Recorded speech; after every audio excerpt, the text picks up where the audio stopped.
Vamos a la palabra del Señor. Dice en el Evangelio según San Mateo, capítulo 22, versículos 41 al 46. Este es el mensaje que vamos a revisar hoy en día y que Dios mediante el Espíritu Santo esté obrando en sus corazones, para que podamos comprender lo que dice la palabra de Dios. Mateo 22, versículos del 41 al 46, con permiso.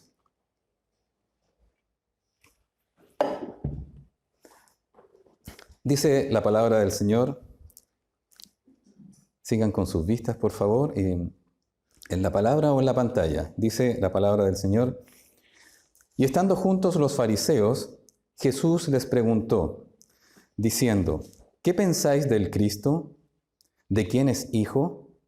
Le dijeron, de David. Él les dijo, pues ¿cómo David en el Espíritu le llama Señor, diciendo, dijo el Señor a mi Señor, siéntate a mi derecha, hasta que ponga a tus enemigos por estrado de tus pies? Pues si David le llama Señor, ¿cómo es su hijo? Y nadie le podía responder palabra, ni osó alguno desde aquel día preguntarle más. Nosotros habíamos visto hasta el día del domingo pasado todo lo que estaba ocurriendo en ese día martes, que nuestro Señor Jesucristo había tenido muchos debates y respondiendo preguntas de parte de las principales personas que estaban allí. Saduceos, fariseos, herodianos y también escribas que estaban ahí entre medio de ellos. Y nosotros vimos que el Señor respondía a cada uno de ellos porque eran preguntas capciosa es poca la palabra.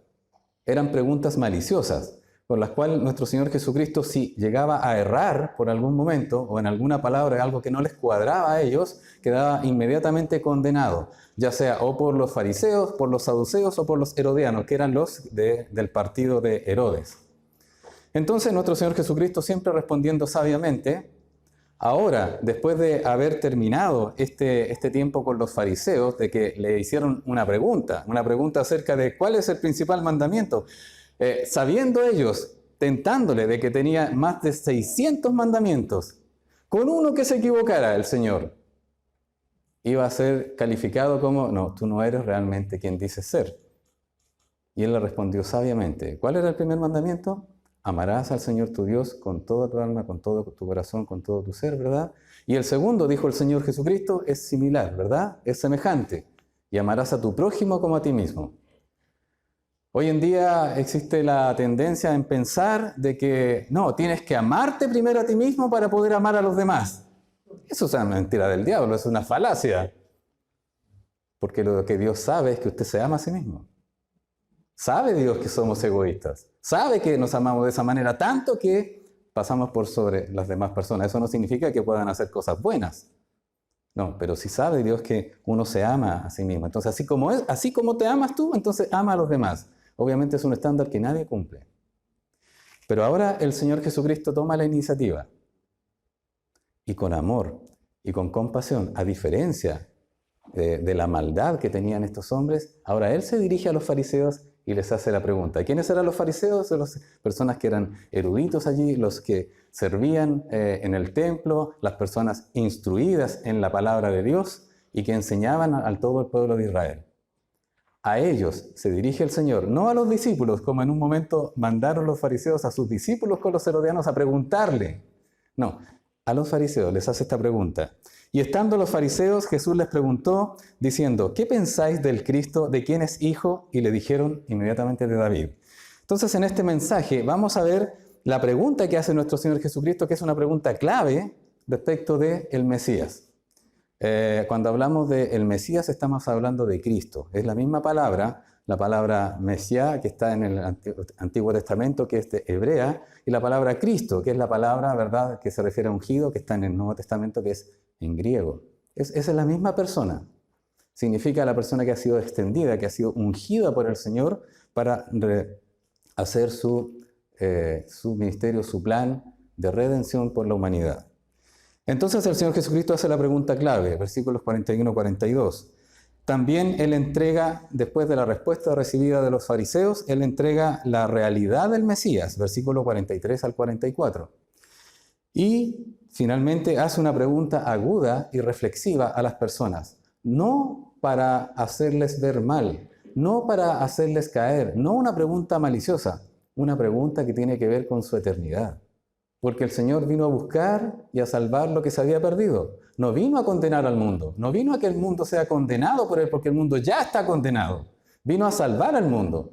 Y cuando hablamos del mundo, no hablamos de esa masa etérea, ¿verdad?, de todas las personas, no, hablamos individualmente de usted y de mí. El Señor Jesucristo vino a salvarnos, porque sabe Dios que nosotros no nos podemos salvar a nosotros mismos. Y finalmente vamos a ver en el versículo 46 la respuesta equivocada de ellos. Hace algunos años, y el tema, si bien es cierto, en el subtítulo que ustedes tienen en la Biblia, dice ¿de quién es el Hijo del Cristo? Es equivalente a hacer la misma pregunta hoy en día: ¿quién es Jesucristo para usted? ¿Quién es Jesucristo? ¿Usted ha escuchado de Jesucristo? Hoy en día se escucha menos de Jesucristo. Se escucha más de otras cosas, ¿verdad? De globalización, de IFE, de, bueno, muchas cosas, de verdad, de protestas, problemas, de elecciones, situaciones complicadas en nuestro país. Y todos los países tienen situaciones complicadas. Pero la pregunta más importante de su vida, que un día usted va a tener que responder, y esperamos que sea hoy, es: ¿quién es Jesucristo? ¿Quién es Jesucristo para usted?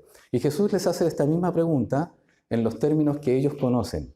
¿De quién es el Hijo, el Cristo? ¿De quién es el Hijo? Para responder esta pregunta, vamos a asociarla y la vamos a dejar como para el final con esta pequeña ilustración que quiero mostrarles. Hace años atrás, bueno, ustedes saben que todos los años, en el mes de marzo, uno tiene que pagar un permiso de circulación, ¿verdad? Los que tenemos la bendición de contar con un vehículo para transportarnos, tenemos que pagar ese impuesto, ese permiso de circulación. Es para poder circular. Usted no puede andar ni un centímetro dando vuelta en el neumático de su vehículo si usted no tiene ese permiso de circulación pagado. Entonces, me topaba en la fila, a veces cuando iba para allá. Hoy ustedes saben que se hace todo vía telemática. En la fila, cuando en ese tiempo pagábamos en los módulos que se ponían, no faltaba la persona que decía: no voy a poder pagar el permiso de circulación porque tengo un parte empadronado, ¿no? Y algunos tenían más de un parte. Algunos tenían como 500 partes. 500. Por el tema de que pasaban sin tag, tenían muchas cosas. Sucedió que le decía: ¿cuál es la solución? Bueno, le decía el oficial, la persona que le recibía: la única forma que usted saque su permiso de circulación es que pague el parte. No, es que yo no sabía que en ese rojo había una cámara, no sabía que aquí había un portal, no sabía que me sacaban la foto cuando pasaba. Bueno, vaya a la municipalidad, vaya a hablar para allá. Pero si aquí está la municipalidad, no tiene que hablar con otra persona. Bueno, usted no puede avanzar, no puede seguir si no ha pagado eso. Y usted no podría decir también: pero es que he hecho muchas cosas buenas. En mi vehículo he llevado personas, he transportado gente, he transportado elementos también de otras personas. Una vez, en una ocasión, una persona se accidentó y la llevé al hospital en ese vehículo. Sí, pero no ha pagado el parte, no ha pagado el permiso de circulación. Tiene que pagarlo, no va a poder hacerlo. Pero es que he hecho muchas cosas buenas. Es que esa no la ha pagado. Súmale lo mismo. Ayer escuchaba una ilustración excelente de nuestro hermano Francisco respecto de un homicidio. Imagínese usted, mata a una persona, y le puso un caso suavecito, ¿no? Usted mata a una persona. Usted puede hacer miles de cosas buenas, pero un día va a tener que responder ante la justicia por ese homicidio. Ahora, usted no necesita matar a alguien para comparecer ante la justicia de Dios. Basta con que usted piense mal y el Señor le va a cobrar ese pensamiento. Es que, Señor, he hecho muchas cosas buenas. Sí, pero hiciste esto mal. ¿Y cómo lo pago? Arrepiéntete. Y eso nomás, pero no lo vuelvas a hacer. Arrepiéntete. Y confía en que Jesucristo te ha perdonado. Porque si nadie te perdona, no sacas nada con arrepentirte. Pero a Dios gracias que hay una persona que perdona, que es el que paga. Ahora, la ilustración se completa cuando usted dice: es que no tengo para pagar los 500 partes. Y aparece una persona y dice, yo lo voy a pagar. Pero estás consciente que has fallado, que has pecado, estás consciente que te has pasado todas estas partes. Sí, estoy consciente, me arrepiento, no puedo pagar, tengo mi incapacidad para pagar estos 500 partes. Entonces el Señor Jesucristo, ahí, esta persona, ¿verdad? Y paga sus partes. ¿Y usted qué hace? ¿Puedo volver a pasar? No, ¿cierto? No. Usted lo que hace, gracias. Porque ahora lo que usted va a hacer de ahora en adelante se lo debe a esa persona que pagó. Entonces, para que al final de este mensaje usted responda, ¿quién es realmente Jesús para usted? Porque así es como se presenta en las Escrituras. ¿Usted ha copiado alguna vez en algún examen? ¿Sabe que eso es pecado, no? Pues, no, eso es cultural, eso no, es de la generación Z, no. Bueno, si usted ha pecado y usted igual sacó la nota, el Señor se la va a cobrar igual, aunque el profesor no se ha dado cuenta. Un día se lo va a cobrar. Por eso está el arrepentimiento y por eso está la obra del Señor. Y ahora nuestro Señor Jesucristo le pregunta a estos fariseos, ¿de quién es el Hijo del Cristo? Que es una pregunta en que las hace reflexionar para que ellos piensen que realmente con la persona con quien estaba hablando, sí, Él era el Cristo. Desarrollemos. Dice así la palabra de Dios en versículos 41 y 42 dice, y estando juntos los fariseos, Jesús les preguntó, diciendo, ¿qué pensáis del Cristo? ¿De quién es hijo? Y le dijeron, de David. Lo sabían así, ¿o no? Inmediatamente. Si usted recuerda alguna de las respuestas que los fariseos habían hecho también, cuando nuestro Señor Jesucristo nació en Belén de Judea, ¿se acuerdan? Bueno, se acuerdan de la Escritura, no se acuerdan de cuando nació. No lo fuimos a ver, ¿verdad? Pero qué pena, no estábamos ahí. Dice Mateo 2, versículos 4 y 5, que lo cuenta el mismo evangelista Mateo, dice Mateo 2, del 4 al 5, dice, y convocados todos los principales sacerdotes, porque los magos del oriente llegaron a la casa de Herodes. ¿Dónde está el rey de los judíos que ha nacido? Y Herodes quedó ahí temblando. ¿Pero cómo? Si yo soy el rey de los judíos. No, es que ha nacido, hemos visto su estrella y hemos venido del oriente, venimos para acá. Bueno, había nacido ya hace un tiempecito, no fue en el mismo día que nacieron que llegaron ellos, como a veces se pintan los cuadros. Entonces, ¿qué hizo Herodes? Ni tonto ni perezoso, un hombre muy inteligente, muy astuto por decirlo mejor, convocó ¿a quiénes? A los principales sacerdotes y fariseos. Entonces dice, y convocados los principales sacerdotes y los escribas del pueblo, les preguntó, ¿dónde había de nacer el Cristo? Primera cosa, vienen unas personas diciendo, ha nacido el rey de los judíos. ¿Dónde entonces? Y dice, ellos dijeron, en Belén de Judea. Inmediatamente, respondieron al tiro. Y dijeron, porque así está escrito por el profeta, y tú, Belén, de la tierra de Judá, es decir, tenía que nacer en Belén. Y dice, no eres la más pequeña entre los príncipes de Judá, porque de ti saldrá un guiador que apacentará a mi pueblo Israel. Entonces a veces nosotros también hacemos las mismas preguntas. Bueno, ¿por qué murió Jesucristo? Por mis pecados. ¿Pero cuáles son mis pecados? Ahí es para que reflexionemos. ¿Cuáles? ¿Pero es tan grave? ¿No es tan grave? Pecado es pecado. No ha cambiado el concepto de pecado a lo largo de la humanidad. El hombre lo ha cambiado. El hombre ha corrido la frontera del pecado. Tanto que ahora quiere eliminar la palabra pecado del léxico de este nuevo lenguaje inclusivo, que dicho sea de paso no es inclusivo, es separatista. Porque cuando usted dice todos, es todo, ¿no? Pero para ellos tiene que decir todos y todas, ya está separando, ¿no? Nada que ver con el pensamiento humano, el pensamiento de Dios. Entonces, ellos sabían inmediatamente, dónde estaba, qué había pasado. Ahora, veamos en este sentido qué es lo que ocurre por qué ellos sabían inmediatamente que era descendiente de David, que era el hijo de David. Cuando estamos hablando de quién es el hijo del Cristo, estamos hablando de quién es el hijo del Mesías, es decir, aquella persona que viene de parte de Dios y que es Dios mismo, ¿de quién es hijo? ¿De quién es descendiente? Esa es la pregunta. Y ellos respondieron, de David.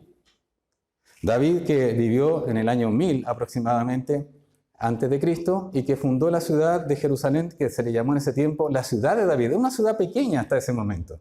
Es decir, era de los jebuseos, pero era pequeña. Es decir, no eran más de 2 o 3, que más o menos para que tengamos una idea, 2 o 3 canchas de fútbol, ¿ya? Para que me entiendan, ¿sí? Yo sé que ustedes no ven mucho fútbol, pero más o menos para que tengamos una idea, más o menos 2 o 3. No era tan grande, era pequeña. Se estima que estaban viviendo unas 2000 personas más o menos en aquel periodo, más o menos estamos hablando de 1000 años antes de Cristo. Y estando David en esa ciudad que él fundó, que es la ciudad de David, el profeta Natán va de parte de Dios y le da a conocer un pacto que Dios hace con David. Un pacto unilateral que Dios va a cumplir sí o sí. Y dice lo siguiente, es solo para la lectura, para que tengamos la idea de esto en segundo libro de Samuel, capítulo 7, versículos 8 al 16, ahí se sustenta. Solamente quiero leer y 2 cositas nada más para que usted tenga presente cómo ellos, los fariseos, todos los judíos en general, sabían inmediatamente de quién venía entonces el Mesías, que en este caso es el Cristo que le pregunta. Dice, voy antes de leer, permiso. Dice, ahora pues dirás así a mi siervo David. Dice Dios por medio del profeta Natán a David. Ahora dirás así a mi siervo David. Así ha dicho Jehová de los ejércitos. Yo te tomé del redil de detrás de las ovejas para que fueses príncipe sobre mi pueblo, sobre Israel. Y he estado contigo en todo cuanto has andado delante de ti y delante de ti he destruido a todos tus enemigos. Y te he dado nombre grande, como el nombre de los grandes que hay en la tierra. Además, yo fijaré lugar a mi pueblo Israel y lo plantaré para que habite en su lugar y nunca más sea removido, ni los inicuos le aflijan más como al principio. Desde el día en que puse jueces sobre mi pueblo Israel, a ti te daré descanso de todos tus enemigos. Asimismo, Jehová te hace saber que Él te hará casa. Y cuando tus días sean cumplidos y duermas con tus padres, yo levantaré después de ti a uno de tu linaje, el cual procederá de tus entrañas, y afirmaré su reino. Él edificará casa a mi nombre, y yo afirmaré para siempre el trono de su reino. Yo seré a él padre, yo le seré al padre, y él me será a mí hijo. Y si él hiciere mal, yo le castigaré con vara de hombres y con azotes de hijos de hombres. Pero mi misericordia no se apartará de él, como la aparté de Saúl, al cual quité de delante de ti. Y será afirmada tu casa y tu reino para siempre delante de tu trono, y tu trono será estable eternamente. 3 cosas importantes acá. Primera cosa, cuando habla de que un hijo de tus entrañas, ¿verdad? Dice, y el cual procederá de tus entrañas, versículo 12, está hablando de su hijo mismo, en este caso de Salomón. Él va a edificar casa, no lo vas a hacer tú, él va a edificar casa para servirme. Está ahí. Pero si usted se fija, versículo 13, hay 2 partes que usted tiene que considerar muy, muy ciertamente. Y esto es lo que parece que cuando los fariseos hablaban, pasaban por alto. Aunque eran muy estudiosos, eran más estudiosos que nosotros, hermanos queridos. Mucho más estudiosos que nosotros. Versículo 13 dice, Él edificará casa a mi nombre. ¿De quién está hablando? De Salomón. Dice, y yo afirmaré para siempre el trono de su reino. ¿Ahí está hablando de Salomón? No.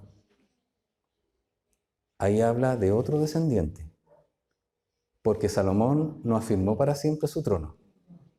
El de David será afirmado con otra persona, para siempre. Versículo 16, nuevamente, dice, y será afirmada tu casa y tu reino para siempre. Le está hablando a David, pero ¿está hablando de David?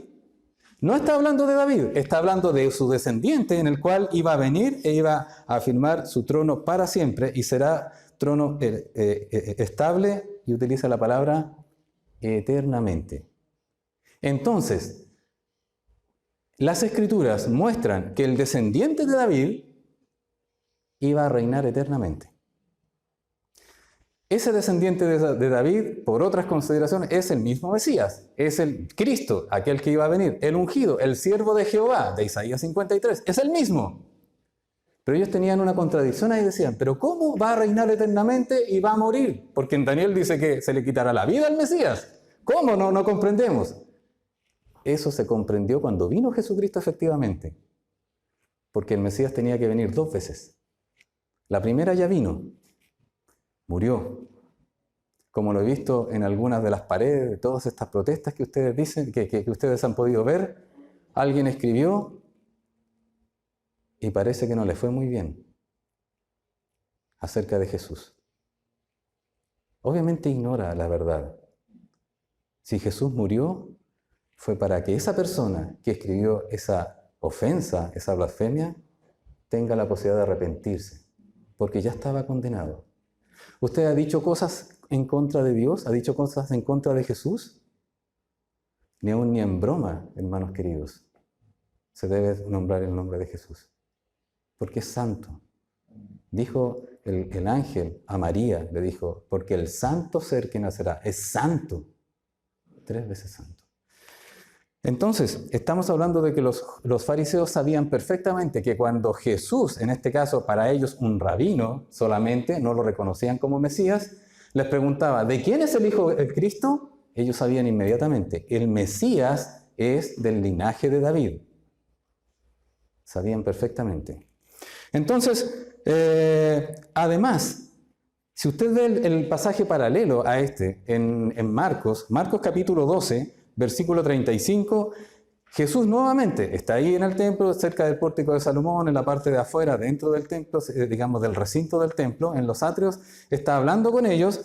El pasaje paralelo de Marcos lo indica de esta manera. Enseñando Jesús en el templo decía, ¿cómo dicen los escribas que el Cristo es el Hijo de David? Todo el mundo, sin excepción de los judíos, letrados obviamente, que enseñaban la palabra de Dios, todos sabían que el Mesías venía de David, que era hijo de David. Todos sabían. Y eso se enseñaba. Entonces les hace una pregunta que ellos sabían, pero es para que la comprendieran. Es la misma pregunta que le hago a usted. ¿Quién es Jesús para usted? No, yo he escuchado que nació en Belén y que hizo milagros, que sanó a muchas personas, que incluso resucitó a personas que murió y que resucitó. Sí, no se queda ahí con la historia. Resucitó. Fue una persona que efectivamente existió. Fue censado por el Imperio Romano. Existió nuestro Señor Jesucristo. No fue una persona inventada por alguien o que alguien inventó una religión con él. Una persona que realmente existió. Un hecho histórico. Entonces, de hecho, el mismo evangelista Mateo 1.1, y lo predicamos hace ¿cuántos años? Mateo 1.1. Mateo 1.1 dice, libro de la genealogía de Jesucristo, hijo de David, hijo de Abraham. Ahora, ¿era hijo mismo de sus entrañas de David? No, descendiente de David. ¿Y David era hijo de Abraham? No, Abraham tuvo a Ismael, a Isaac y a otros más hijos. Era descendiente de él en ese aspecto. Entonces, es lo que muestra aquí cuando nuestro Señor Jesucristo les pregunta. Ellos sabían inmediatamente, pero Jesús les hace la pregunta para que ellos reflexionen, para que ellos piensen lo que están diciendo. ¿Quién es Jesús para usted? ¿Quién es Jesús? ¿Es el amigo? Como una vez enseñaba nuestro hermano Boris, ¿es el compadre? No, no es el compadre. Es Dios. Nuestro Señor Jesucristo. Pero vamos a seguir de esta manera inductiva para descubrir esto. Versículos 43 y 44. Entonces dice el Señor Jesucristo, dice, entonces Él les dijo, porque ellos respondieron prontamente, David, de David viene. Él les dijo, pues ¿cómo David? Ya que ustedes dicen que el Mesías es hijo de David, entonces, ¿cómo David en el Espíritu le llama Señor, diciendo, dijo el Señor a mi Señor, siéntate a mi derecha hasta que ponga a tus enemigos por estrado de tus pies? Ahí lo que hace el Señor Jesucristo es decirle, ¿cómo entonces? Si ustedes dicen, y si las Escrituras dicen que es el hijo de David, ¿cómo entonces David le dice Señor? Pero además está citando un salmo que escribió David. Y aquí es tremendamente relevante poder comprender que Jesús le está hablando a ellos de alguien que, los fariseos, ustedes saben que los saduceos tenían problemas con creer en el resto de las escrituras, pero los fariseos no, los fariseos creían todas las escrituras, hasta desde Génesis hasta Malaquías, creían todas las escrituras. Entonces él les cita el Salmo, lo mismo que ellos cantaban en el templo tanto tiempo, tantas veces. Ustedes lo cantan, ustedes lo enseñan, ustedes lo creen. Entonces le pregunta, si es así, si el Mesías es hijo de David, ¿cómo entonces David en el Espíritu escribe, Señor? Y aquí necesitamos entender alguna cosa. Dos cositas respecto de David. David no escribió los salmos, no escribió aquello porque se le ocurrió. Todo lo que escribió David, y eso es lo que dice Jesucristo en el Espíritu, que lo escribió inspirado por el Espíritu Santo. De hecho, Marcos 12:36, mire lo que dice, el pasaje paralelo, dice, porque el mismo David dijo por el Espíritu Santo. No lo escribió David porque se le ocurrió, no lo escribió David porque quería impresionar a Betsabé, esa era la Betsabé, ¿verdad? Quería impresionar a Betsabé con un poema, no lo escribió David porque quiso ganarse un premio, ¿verdad?, de literatura. No lo escribió David por eso, lo escribió porque era ciertísimo, porque el Espíritu Santo lo impulsó a escribir eso, no porque a él se le ocurrió. Porque esta sabiduría, dice la palabra del Señor, no son cosas que hayan subido al corazón del hombre. No vienen del corazón del hombre. Lo que está escrito en las Escrituras viene de lo alto. Lo envió nuestro Señor Jesucristo por medio de hombres pecadores como usted y como yo.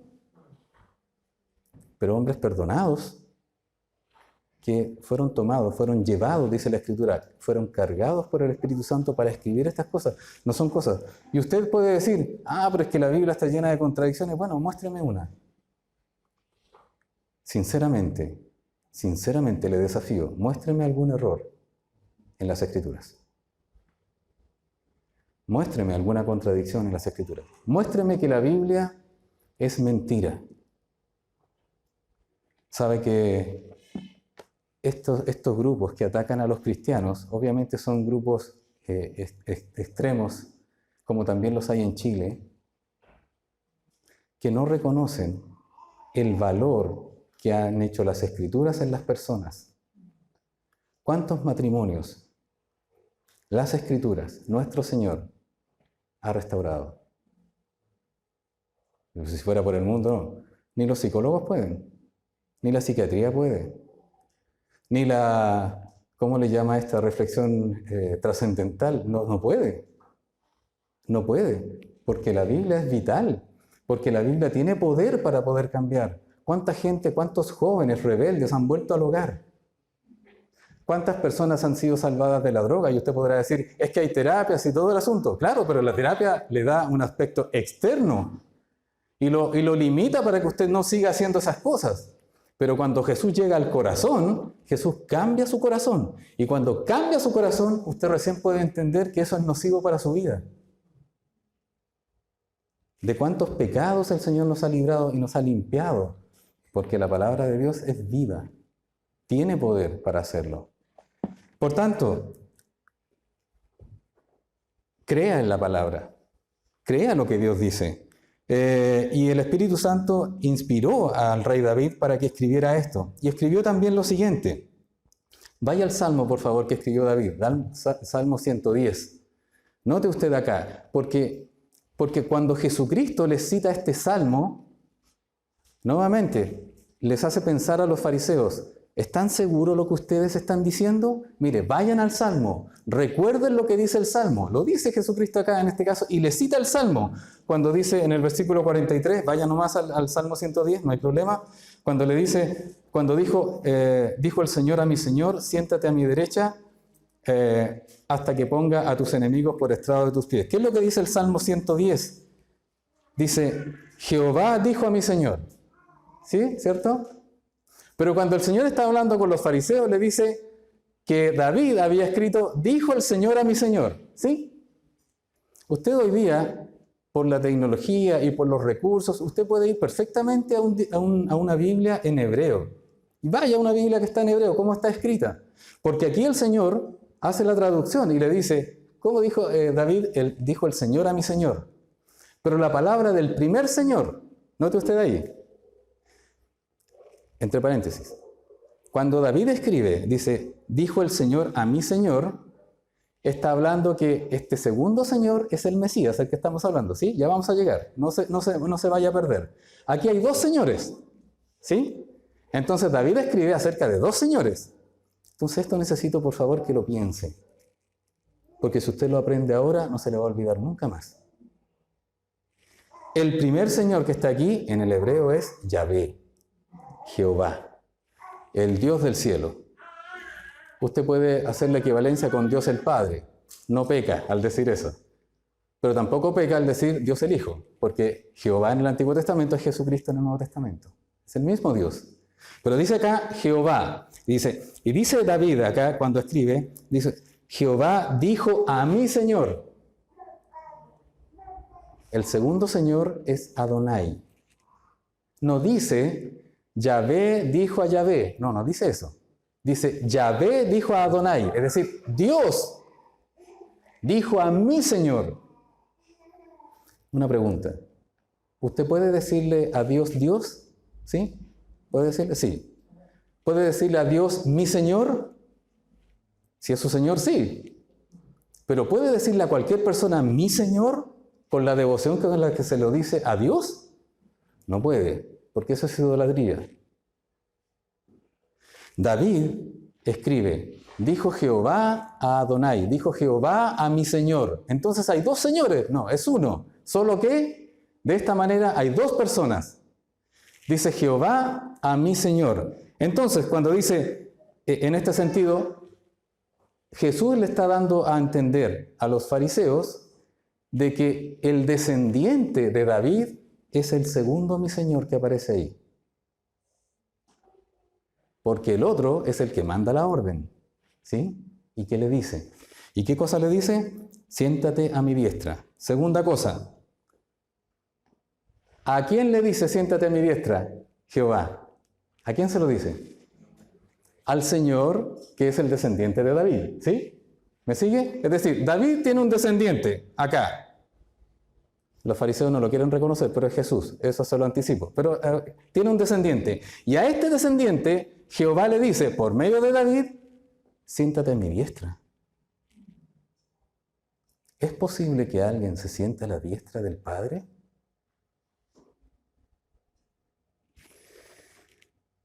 En Isaías 42:8 dijo, yo Jehová, este es mi nombre, y a otro no daré mi gloria, ni mi alabanza a esculturas.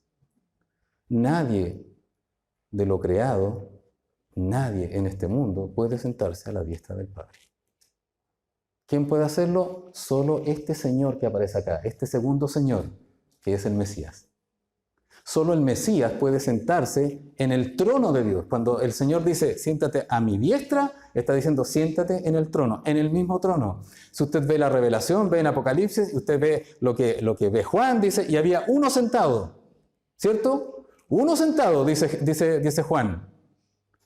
Pero resulta que después dice, y del trono, en el trono había ¿quién? Un cordero. ¿Cómo es posible? Si Juan dice que había uno sentado y después dice que había un cordero como inmolado, ¿cómo es posible que haya habido otra persona allí? Porque los tres son uno.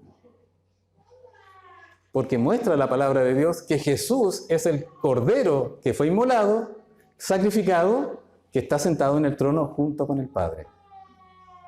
Y eso es lo que está diciendo acá también.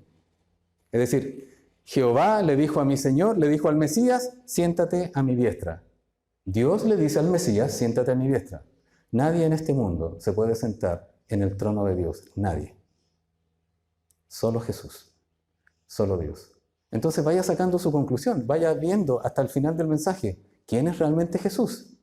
Si usted pensaba que es una persona que vivió y murió nada más, está muy equivocado porque la Biblia presenta a Jesús como realmente el Mesías y el único Dios que se sienta en el trono de Dios. Nadie más puede sentarse en el trono de Dios.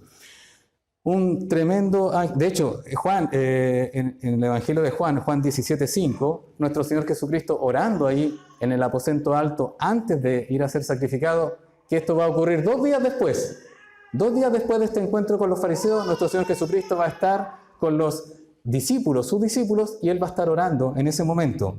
Dice versículo 5 del capítulo 17 de Juan, ahora pues, Padre, dice, Padre, glorifícame tú al lado tuyo, con aquella gloria que tuve contigo antes que el mundo fuese.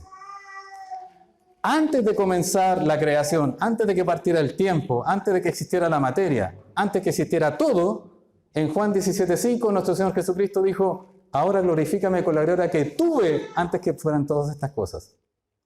Porque Jesús es Dios. Y Él tuvo la gloria de Dios. Y tiene la gloria de Dios en estos momentos, porque Él ya está a la diestra. Entonces, ¿a quién le dice?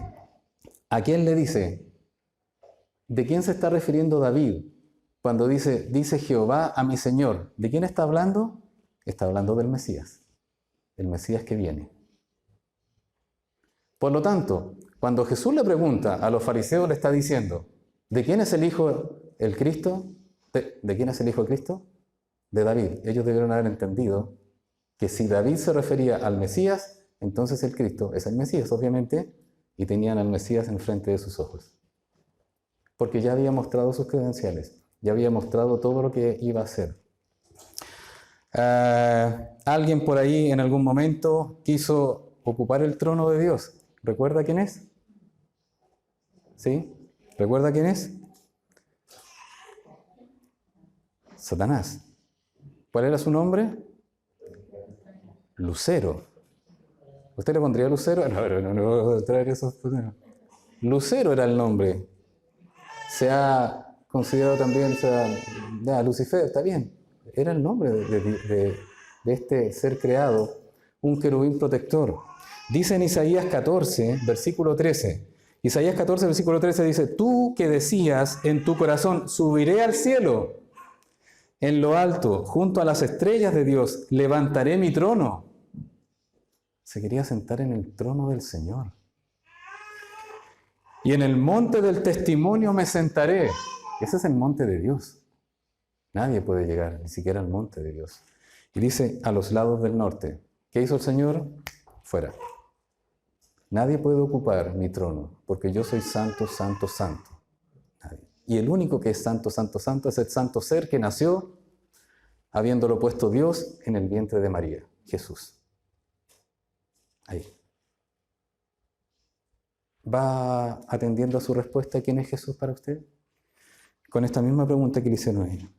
Entonces, ahora le dice, en el mismo Salmo 110, le dice, dijo el Señor a mi Señor, dijo Jehová al Mesías, siéntate a mi diestra.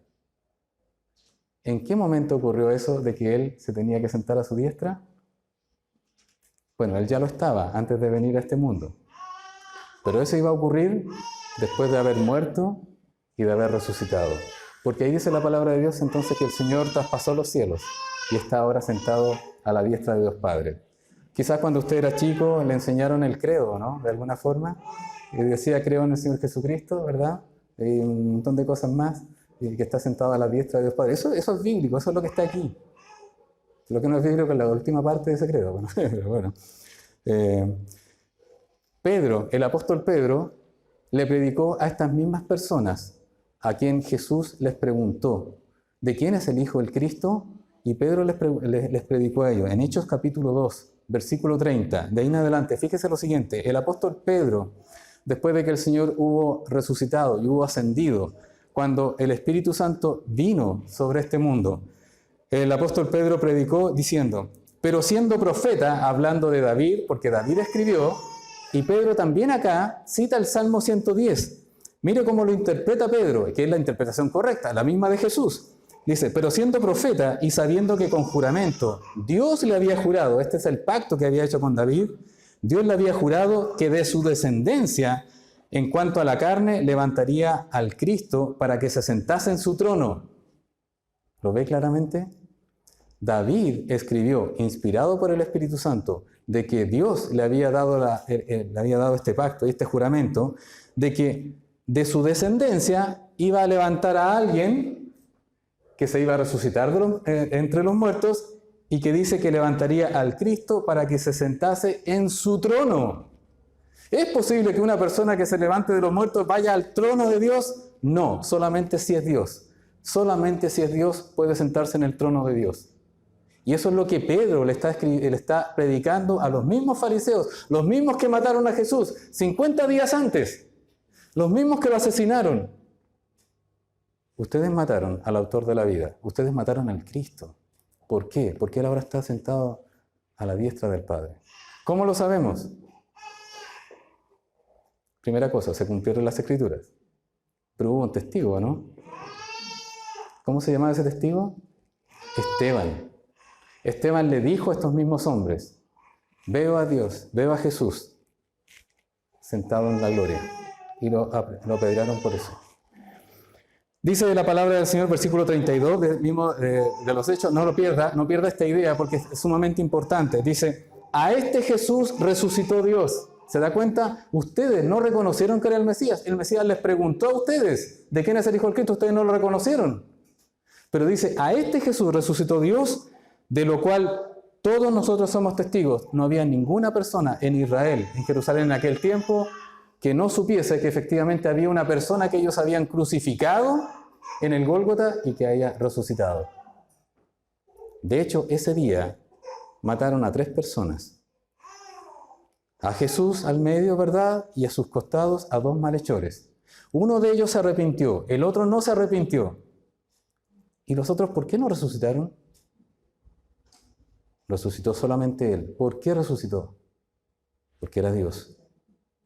¿Por qué murió? Murió por sus pecados. ¿Vamos entendiendo?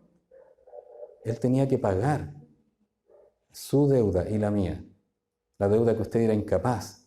Él tenía que pagar esos 500 partes y mucho más. Él tenía que pagar ese homicidio que usted hizo con la mente. Él tenía que pagar esos pensamientos impuros que usted tiene. Él tenía que pagar aquellas cosas que usted cree que nadie vio que usted hizo. Él los pagó. Y ahí están. Solamente usted tiene que ir y arrepentirse de aquello. Y eso queda borrado para siempre. Pero si usted no se arrepiente, queda allí como testimonio de que usted es pecador.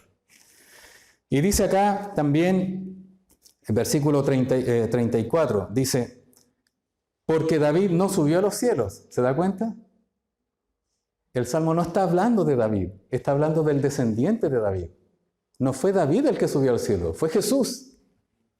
Y dice, pero él mismo dice, dijo el Señor a mi Señor. Nuevamente, Pedro ahora interpreta este mismo pasaje, escrito por David, inspirado por el Espíritu Santo, que lo sabían los fariseos, lo sabían los sacerdotes de ese tiempo. Y dice, dijo el Señor a mi Señor, dijo Jehová a Adonai, dijo Dios al Mesías, que es Dios.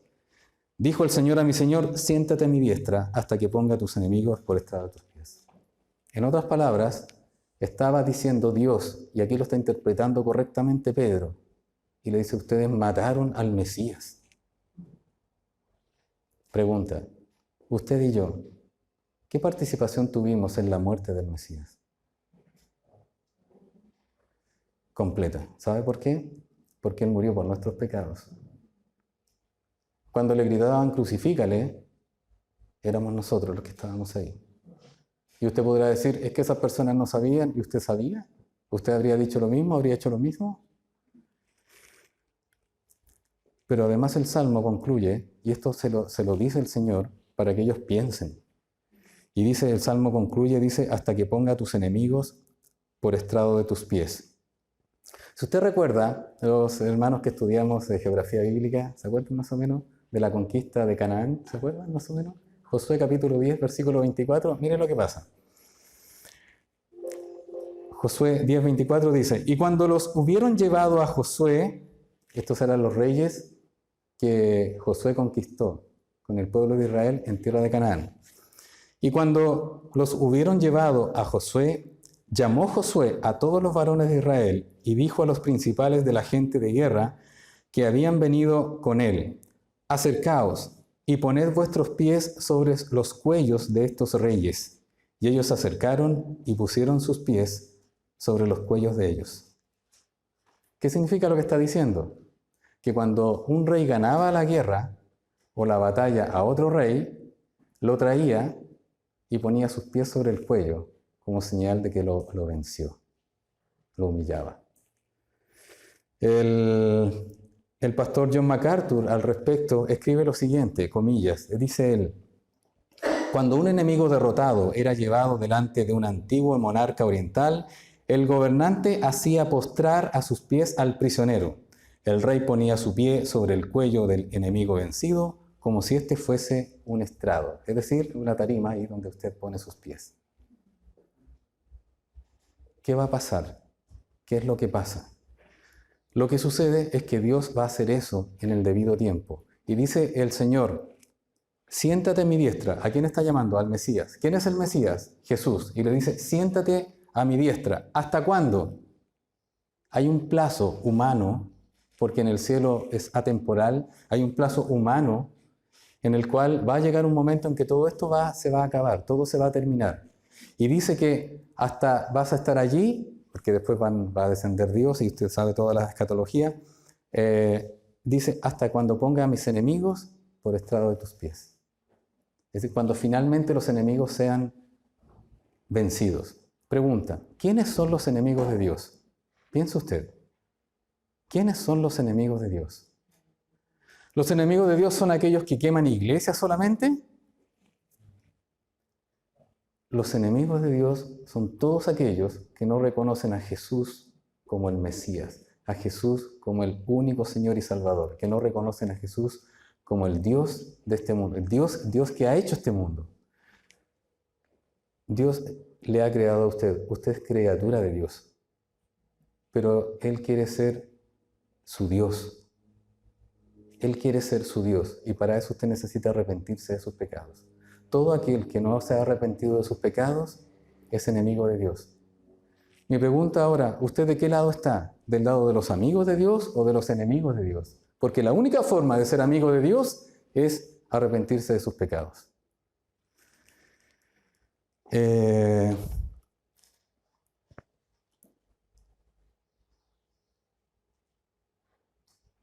En Marcos capítulo 12, versículos 32 al 34, a propósito de la pregunta del gran mandamiento que predicó la semana pasada nuestro pastor Cristian, en el pasaje paralelo en Marcos, uno de los fariseos que estaba allí, que era escriba, le dijo lo siguiente, después que el Señor respondió: el primer mandamiento es: amarás al Señor tu Dios con todo tu corazón, con toda tu mente, con todo tu ser, ¿verdad? Y el segundo es similar: amarás a tu prójimo como a ti mismo. Mire lo que respondió este fariseo, este escriba que estaba allí.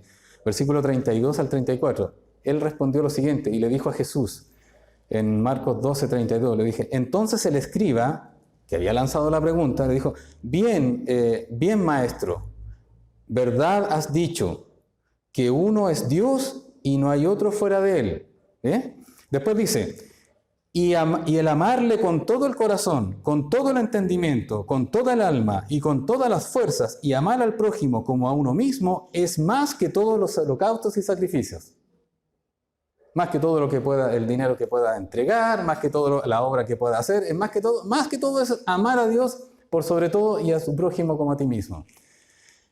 Jesús le dijo, Jesús entonces, viendo que había respondido sabiamente, que había aceptado la respuesta que le había hecho Jesús, le dijo, viendo que había respondido sabiamente, le dijo: no estás lejos del reino de Dios. Y ya ninguno osaba preguntarle. Entonces, ahora después de eso, fue cuando el Señor Jesucristo fue y le preguntó a los fariseos lo que estamos predicando hoy en día. Pero mire lo que le dijo. Dijo: no estás lejos del reino de Dios. Pregunta: ¿está en el reino de Dios? No está en el reino de Dios. Pero no está lejos, dice. Casi. ¿Ha escuchado eso del casi? Pegó en el palo. Casi. Pero si pegó en el palo y no entró, ¿es gol o no? No es gol. Eso ya respondieron todos, ¿cierto? Bueno, está bien. Tengo que usar esa estrategia para poder despertarlos. Muy bien. Ahora, el estar cerca del reino de Dios, ¿es estar dentro del reino de Dios? No. Mientras uno no se arrepienta, va a estar casi. Casi significa fuera. Casi significa enemigo de Dios. ¿Lo entiende claramente? No es gol. Perdimos. Aquí no hay VAR, porque Dios es justo.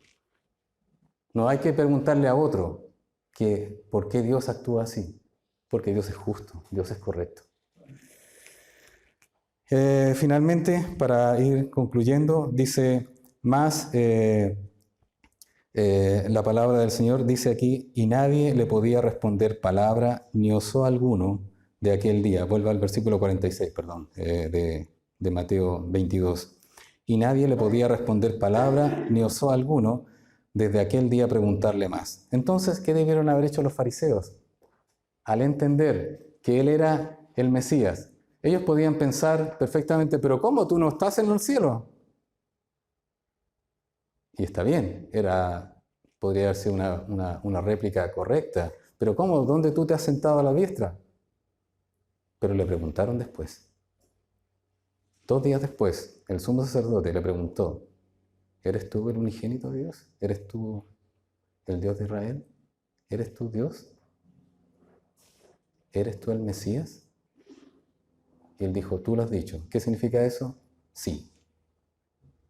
Y dijo él, y desde ahora veréis al Hijo del Hombre sentado a la diestra del Padre. ¿Por qué? Porque lo que dijo el Señor Jesucristo en esa respuesta era lo que desencadenaba el hecho de que lo asesinaran y el hecho de que resucitara y el hecho de que subiera a los cielos. Con esa respuesta. Qué tremendo es nuestro Señor. Y Él, sabiendo eso, estaba dispuesto a sufrir. Para Él no fue fácil también morir. No fue fácil que le enterraran la corona de espinas. No fue fácil que le enterraran una lanza, aunque ya estaba fallecido. No fue fácil de que se burlaran de Él, de que lo escupieran, de que lo golpearan, de que lo azotaran con un látigo que al golpear la carne le sacaba parte de la carne. 39 azotes recibió. Todo por la culpa de ¿quién? Por la culpa suya y la culpa mía. Por mis pecados, nuestro Señor Jesucristo falleció, murió, se entregó como ofrenda, pero resucitó. Por mis pecados es porque estamos recordando también la cena del Señor. Entonces, si usted piensa, ¿quién es Jesucristo para usted hoy en día? ¿Quién es? ¿Quién es? ¿Es Dios? Sí. Eso lo deja en el casi. ¿Es su creador? Lo deja en el casi. ¿Es el Salvador? Sí, lo deja en el casi. Pero ¿cómo hace usted para que el Salvador sea suyo, esté en su corazón? Tiene que arrepentirse de sus pecados. Es la única forma. Vamos a orar, por favor.